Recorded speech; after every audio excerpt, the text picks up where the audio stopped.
হায় হায় হায়, আমার একই সর্বনাশ হলো। বড় ছেলের বিয়েতে একটা কানা করিও পেলাম না, মেজর ছেলে তো লাভ ম্যারেজ করলো। আর ছোট ছেলের বিয়েতে কত আশা করেছিলাম, 10,000 টাকা নগদ নেব, ফ্রিজ নেব, টিভি নেব।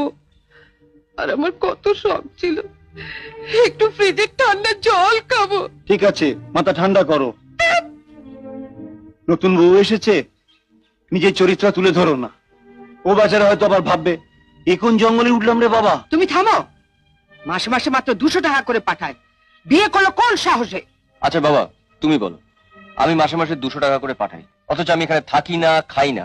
আমার রিপ্রেজেন্টেটিভ হয়ে তোমাদের ছোট বউ যদি এখানে... তুই চুপ কর।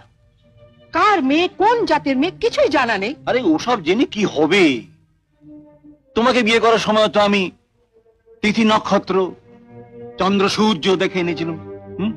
কি লাভ হয়েছে বলো?